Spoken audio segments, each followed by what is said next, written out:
Hello and welcome to a Firstpost POV.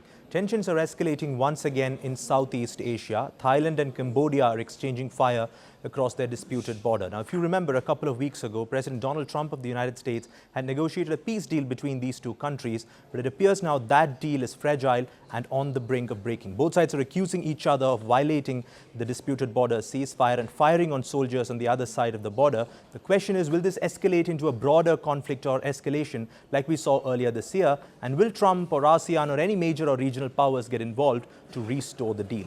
Let me put some of these questions to my guest, Dr. Titipol Phakdeewanich, who's a political scientist at the Ubon Ratchathani University. Thank you so much, sir, for speaking to us on Firstpost. Yeah, thank you for having me tonight. Now, you are speaking from the Ubon Ratchathani region, which is a bordering region of Cambodia and which is also where the recent or yesterday's escalation happened. We are hearing that thousands of people have been asked to evacuate from the border regions. Can you just give us a sense of what it is like in your part of the world right now? Is there a lot of fear in the streets? How are people evacuating from the border regions? Can you just give us a sense of the situation there? Yeah, because today the situation is also getting worse as well. But compared to what happened a few months ago, it's not as bad as it was. But what happened today actually make people a bit more scared. But the most scary area are the area that are actually on the border itself. So the evacuation that is taking place at the moment, those specific areas on those provinces like Ubon Ratchathani, where I am, is one of the place, and Surin, Buriram, and Sisaket. Yeah, so it is scary, but it's still not that that we have seen a few months ago, because with that bomb in the petrol station in the province of Sisaket nearby my province, that was quite something that never happened before. But this time people also take precaution to move away from the areas as well. Right. Now, Cambodia is obviously blaming Thailand for what happened. They say that Thai soldiers and tanks fired upon Cambodian soldiers, and that's what led to this latest round of escalation. What's the version in Bangkok about this latest flare-up? Are they also blaming the Cambodian side? This is the same problem that we have. Everyone are blaming each other, but we have to prove that as well. And also, Thailand also have to defend itself, because in the past, what happened is like with the landmine that hurt Thai soldiers, that was very obvious that it was news. And then, so with this thing that we still have to wait for the confirmation from the Thai government. And so, but then the blaming game is one part of the game that political elites is playing between these two countries, between Thailand and Cambodia as well, when they are trying to mobilize their support. And this is one of the things that I think that is a problem between the two countries, with the nationalistic sentiment that is part of the political games in both countries. Right. Now, last time and what's happening this time, there is an eerie similarity between this. Started off as small skirmishes, then expanded into the use of air force and airstrikes on the other territory. Do you expect the same thing to happen, leading to perhaps a wider conflict? Last time, I believe, around 40 people were killed on both sides, including civilians. Do you expect the flare-up to be as big this time, or will it be limited? Yeah, we cannot rule that out. It is possible for that to happen again. That is what most people are worried about, especially in Thailand, when people are forced to evacuate from the area. And they are very worried about the support that they would get from the Thai government as well, because most people who live on the borders of the countries in these provinces between Thailand and Cambodia on the Thai side, they are low-income families. So when they are forced to move from their villages, it is not that easy for them to live, and so this is one of the main complaints from the people. How can they actually get a proper support from the government? Because last time there was a big problem with the support that the government was supposed to give them, but it was not provided to them effectively. Now, last month, Thailand said that they were suspending the ceasefire and the peace deal that was negotiated by President Trump. With the escalation that we've seen in the last 24 hours, is it safe to say that that deal is over, it's dead and buried? Or would you say that there is still a chance to revive that if major regional powers were to come together? I think there is still a possibility for them to renegotiate because to some extent, both countries don't want this to escalate to the uncontrolled situation. But of course, as I mentioned, that is part of their game that they want to mobilize their support but I don't think they don't want it to be out of control. And because if both countries lose more people, like more deaths, and from the incident, that would also be a big political scar on their reputation as well, both Thai and Cambodian. Now, we know that President Trump used some economic coercion, threats of trade and tariffs to negotiate that deal. Was Thailand and the leadership ever a fan of that agreement that President Trump negotiated? Did they have issues with the deal because of which it was suspended last month? What were the sticking points in that agreement that President Trump negotiated? You mean the trade deal as part of the Yeah, peace using the trade deal and the economic coercion to negotiate. Is that something that Thailand had a problem with and therefore this deal was never going to stick in the long term? I think there would still be a chance to renegotiate because if I remember correctly, last month when the Thai Prime Minister announced that he would just ignore the deal that was signed in Malaysia. After that, he um, uh, become more compromised on that. So I think now is the deal is still there for it's like a kind of open ticket for both country to go back to that. So and the Thai side as well. I think the Thai government cannot afford to risk everything, but of course it is important for the government to stand firm on the integrity of the country in order to maintain his popularity and also the safety of the people on the border. Because when we look at the situation that we can't allow people to be the victim of the system of the conflicts between the two countries. That is the main problem that we are seeing today. We often hear about leaders who are bent on war, irrespective of what the people think. Is it fair to say that we are seeing the sort of opposite situation play out in Southeast Asia, where the leaderships on either side are not really keen on a full-fledged war, but the nationalistic sentiment on both sides is so high that the governments and the leadership want to be seen as doing something proactive to be protecting their national security? Because the Thai foreign minister said something very interesting recently. He said that they must account for rising public sentiment, and the public sentiment is extremely nationalistic right now. So is this a case of both governments flexing their muscles just to show their local electorate, here we are doing something?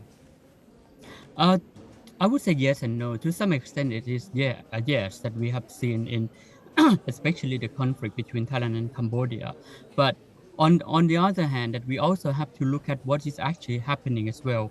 Why um, those actions are taken, like in Thailand, when you look at the picture that you are showing on the screen now, with the bombs on the fire that set on the petrol station last time, then that was very clear that it is the target was civilians who live in the area. So this is one of the main things that the Thai government are very concerned about, the loss of life of people. That is very important and priority.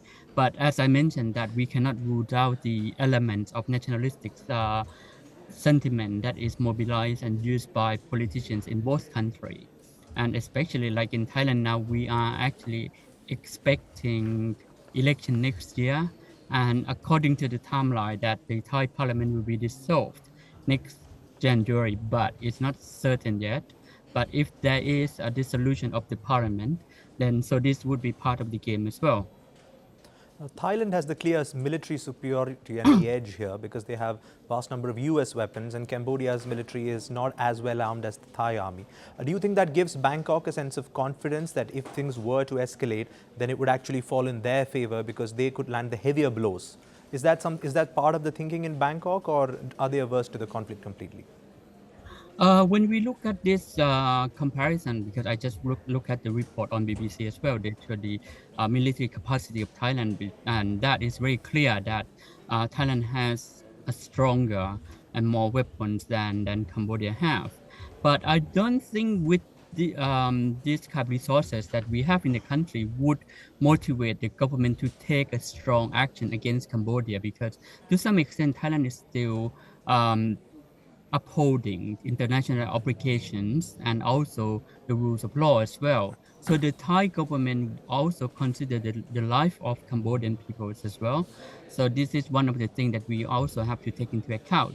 So I don't think by having a stronger military resource power and resources would actually give a green light or allow Thai government to do whatever they want to do. But because they still want concerns about international reputation as well, that is one thing that we also have to take into account.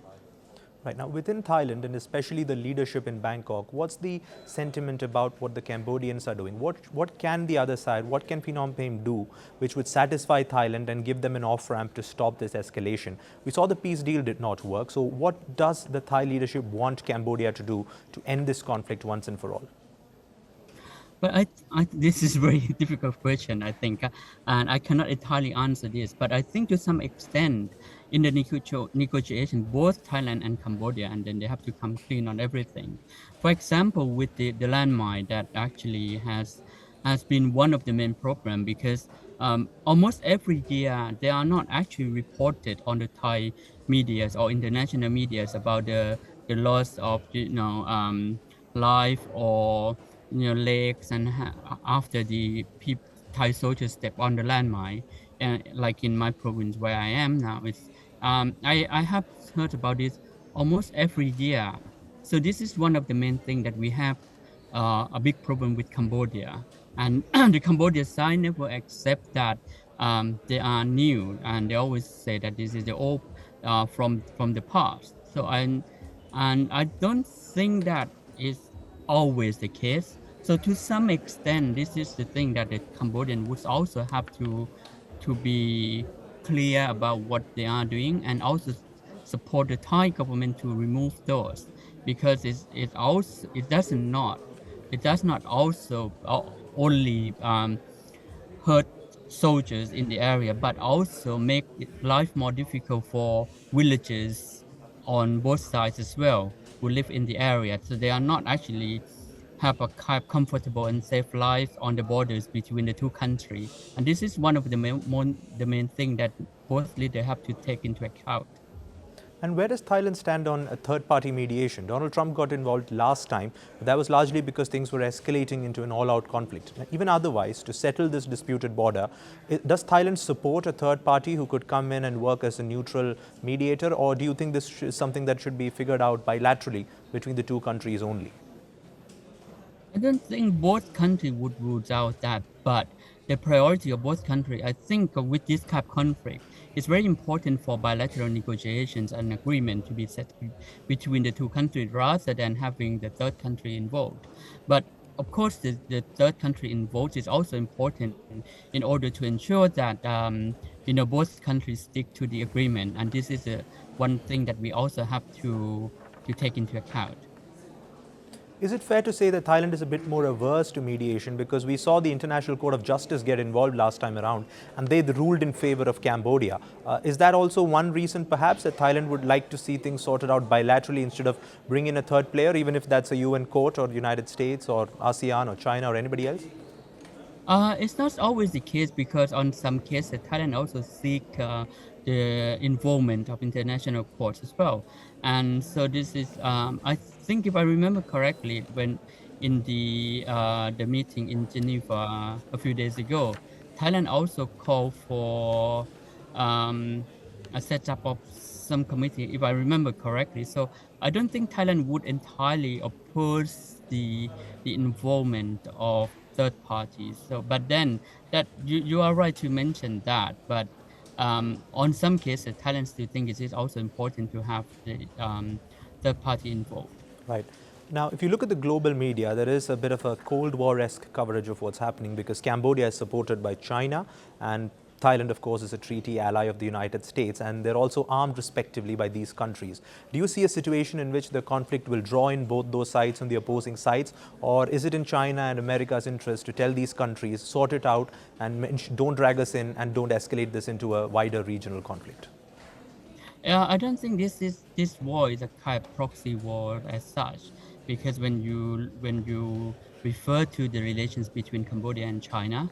And Thailand also have a strong relation with China as well. His Majesty the King just visited China and on the official state visit to because this year is I think they are celebrating 50 years Chinese relations, and also Thailand have a strong relation with the U.S. And I think Cambodia also have quite a good relation with the U.S. as well. So the involvement of superpower and regional power are part of that, but I don't think it would be have a strong impact on the current situation and the conflict between the two countries, because the two countries have long been having this kind of conflict on the border, like back decades ago, and this is a kind of ongoing thing that it is very difficult to solve and very complicated. And with the current one that taking place this year, and a number of analysts also refer to it as a kind of that might involve a kind of personal interest of the political elite that was part of the contributing factor, in addition to the ongoing problem that we have decades ago. Right. Now, finally, just a question on Cambodia. I know you're speaking to us from Thailand, but what do you think is the thinking on the other side of the border? Because the former Cambodian leader, Hun Manet, said that we should exercise restraint. Our officials should not cross a red line and get drawn into a conflict that he says Thailand wants to create. So what do you think is the end goal on the other side of the border? Are they just trying to bring in more actors by escalating the tensions? Are they hoping to bring more global scrutiny on Thailand? What do you think is the end goal in Cambodia? I think Cambodia also tried to involve more of international actors to support them, but also Thailand also is now trying to echo the situation. Like, I think we have seen quite a big change with the current Thai foreign minister. He has been doing a very good job in telling the situation to the world, what is actually happening. And what I am seeing from the city, from the border province now, I think both countries should properly take a negotiate on the solution, because it's actually hurting local people on both sides, especially Cambodian peoples as well, and also Thai people who live on the border. And we have seen a numbers of Cambodian workers who work in Thailand actually forced to move back, both by their government with kind of certain mechanism that they have in the country, and a large number of them don't actually want to move back because they want to work in Thailand. That is also help their family. So this is a kind of sad situation that we have seen, that is actually hurting local life and both people in two countries. No one actually gain apart from the political elite in this conflict. Right. I think you hit the nail on the head there. Tens of thousands of lives are involved and affected by this conflict. People are being forced to evacuate. People are running from fire. And the next couple of days, I believe, will be crucial in what happens in this conflict and whether it escalates or whether they can return to the peace deal that was negotiated by the United States. But thank you so much, Dr. Titipol Phakdeewanich, for speaking to us on Firstpost.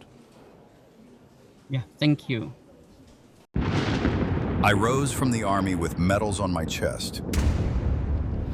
I spoke of freedom from colonial chains, but I tightened my own. I filled prisons with ghosts. Nearly 500,000 people were butchered under my rule, and I trusted only my paranoia. I gave myself grand titles. I claimed to be Africa's strongman. History calls me something else, the dictator. Who am I?